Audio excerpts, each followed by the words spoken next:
Kitab Matius pasalnya yang ke-20, ayat yang pertama sampai dengan ayat yang ke-34. Perumpamaan tentang orang-orang upahan di kebun anggur. Adapun hal kerajaan sorga, sama seperti seorang tuan rumah yang pagi-pagi benar keluar mencari pekerja-pekerja untuk kebun anggurnya.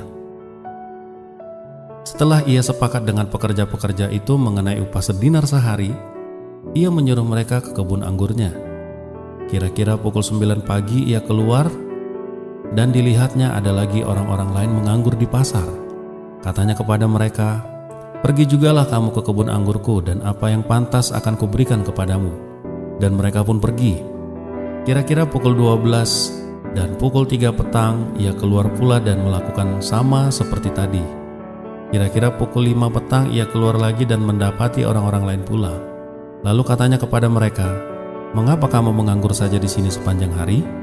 Kata mereka kepadanya, "Karena tidak ada orang yang mau mengupah kami." Katanya kepada mereka, "Pergi jugalah kamu ke kebun anggurku." Ketika hari malam, tuan itu berkata kepada mandornya, "Panggillah pekerja-pekerja itu dan bayarkan upah mereka, mulai dengan mereka yang masuk terakhir hingga mereka yang masuk terdahulu." Maka datanglah mereka yang mulai bekerja kira-kira pukul 5, dan mereka menerima masing-masing 1 dinar. Kemudian datanglah mereka yang masuk terdahulu, sangkanya akan mendapat lebih banyak. Tetapi mereka pun menerima masing-masing 1 dinar juga. Ketika mereka menerimanya, mereka bersungut-sungut kepada tuannya itu. Katanya, "Mereka yang masuk terakhir ini hanya bekerja 1 jam, dan engkau menyamakan mereka dengan kami yang sehari suntuk bekerja berat dan menanggung panas terik matahari." Tetapi tuan itu menjawab seorang dari mereka, "Saudara, aku tidak berlaku tidak adil terhadap engkau. Bukankah kita telah sepakat sedinar sehari? Ambillah bagianmu dan pergilah. Aku mau memberikan kepada orang yang masuk terakhir ini sama seperti kepadamu. Tidakkah aku bebas mempergunakan milikku menurut kehendak hatiku? Atau iri hatikah engkau karena aku murah hati? Demikianlah orang yang terakhir akan menjadi yang terdahulu, dan yang terdahulu akan menjadi yang terakhir." Pemberitahuan ketiga tentang penderitaan Yesus. Ketika Yesus pergi ke Yerusalem, ia memanggil ke-12 muridnya tersendiri dan berkata kepada mereka di tengah jalan, "Sekarang kita pergi ke Yerusalem, dan Anak Manusia akan diserahkan kepada imam-imam kepala dan ahli-ahli Taurat, dan mereka akan menjatuhi dia hukuman mati. Dan mereka akan menyerahkan dia kepada bangsa-bangsa yang tidak mengenal Allah, supaya ia diolok-olokkan, disesah, dan disalibkan. Dan pada hari ketiga, ia akan dibangkitkan." Permintaan Ibu Yakobus dan Yohanes bukan memerintah, melainkan melayani. Maka datanglah ibu anak-anak Zebedeus serta anak-anaknya itu kepada Yesus, lalu sujud di hadapannya untuk meminta sesuatu kepadanya. Kata Yesus, "Apa yang engkau kehendaki?"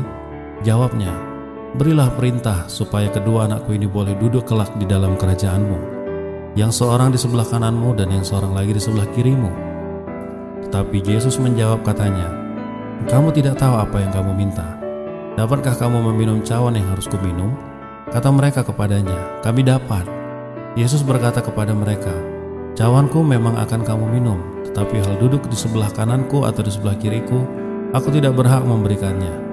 Itu akan diberikan kepada orang-orang bagi siapa Bapakku telah menyediakannya." Mendengar itu marahlah ke-10 murid lainnya kepada kedua saudara itu. Tetapi Yesus memanggil mereka dan berkata, "Kamu tahu bahwa pemerintah-pemerintah bangsa-bangsa memerintah rakyatnya dengan tangan besi, dan pembesar-pembesar menjalankan kuasanya dengan keras atas mereka.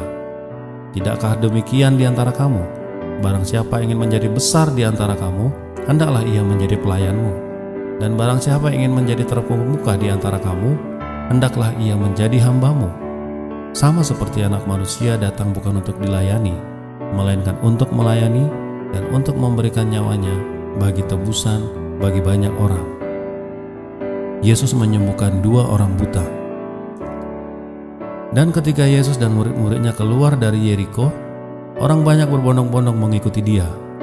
Ada 2 orang buta yang duduk di pinggir jalan mendengar bahwa Yesus lewat. Lalu mereka berseru, "Tuhan, Anak Daud, kasihanilah kami." Tetapi orang banyak itu menegur mereka supaya mereka diam.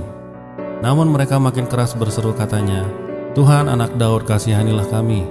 Lalu Yesus berhenti dan memanggil mereka, dan ia berkata, "Apa yang kamu kehendaki supaya aku perbuat bagimu?" "Tuhan, supaya mata kami dapat melihat." Maka tergeraklah hati Yesus oleh belas kasihan, lalu ia menjamah mata mereka, dan seketika itu juga mereka melihat, lalu mengikuti Dia.